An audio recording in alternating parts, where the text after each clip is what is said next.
ఎక్కువ శాతం మందికి అసంతృప్తి ఉంది.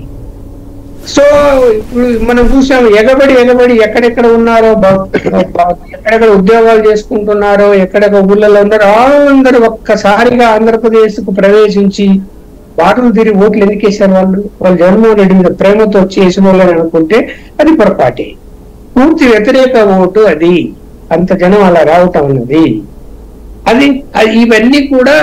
రెండోది, జగన్మోహన్ రెడ్డి గారు కేవలం ఒక నలుగురు వ్యక్తులు నమ్మి వాళ్ళు ఇచ్చే ఫీడ్బ్యాకే కరెక్ట్ అనుకొని వాళ్ళ ద్వారానే పరిపాలన అనేది చేయటం అన్నది ప్రజాస్వామ్యం. చూసాం కదా, ఇవాళ చాలా మంది ఓడిపోయిన వాళ్ళు సిఎంపిసిలో ఒక వ్యక్తి ద్వారానే మేము ఓడిపోవాల్సి వచ్చింది అని బహిరంగంగా ప్రెస్ కాన్ఫరెన్స్ లో చెప్తున్నారు. వైఎస్ఆర్సీపీ వాళ్ళే, వేరే పార్టీ వాళ్ళు కాదు.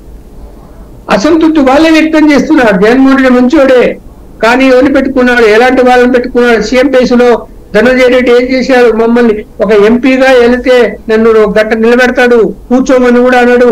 అపాయింట్మెంట్ లేదు, ఎందుకు వచ్చావు, దేని గురించి నాకు చెప్పు అంటాడు, కాగితం తీసుకుంటాడు, దానికి జవాబు లేదు.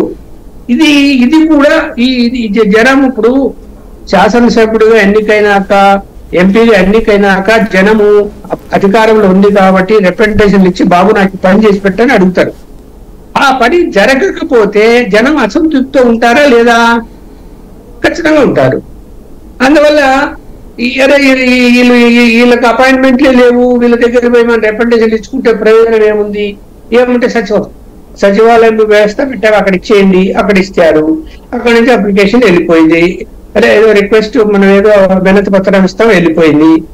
ఏదో సమాధానం వచ్చిందా రాలేదా, పని జరిగిందా లేదా, అది ఒక అంశం. కానీ ప్రైవేట్ అంశాలు ఉంటాయి, వ్యక్తిగత ఇబ్బందులు కొన్ని ఉంటాయి, అవి వినతి పత్రాలు ఇచ్చి సాధించుకునేట్టు ఉండవు. అట్లాంటివి కూడా చేయలేని పరిస్థితులు వచ్చినప్పుడు మరి ఏ విధంగా అట్రాక్ట్ అవుతారు జగన్మోహన్ రెడ్డి గారికి? కాలేదు. అలాగే ఫ్యామిలీ మహిళలు వేస్తారని ఊహించారు. మహిళలు ఎందుకు వేయలేకపోయారు అంటే, ఫ్యామిలీ సెటప్ లో ఇప్పుడు నేను, నా మిస్సెస్, మా ఇంట్లో మా ఇద్దరు పిల్లలు ఉంటారు, నలుగురు ఓటకు ఉంటుంది. మా నాన్న ఎవరికి ఓటేస్తాడు అంటే, ఇంట్లో భార్య లేకపోతే నా కూతురో నాన్నగారు ఓటు ఎవరికి వేస్తున్నాడో వాళ్ళకి వేద్దామని అనుకుంటారు తప్ప, నాన్నగారిని ఎదిరించి మేము పోయి జగన్మోహన్ రెడ్డికి ఓటేస్తామని అనుకుంటారా? అనుకో.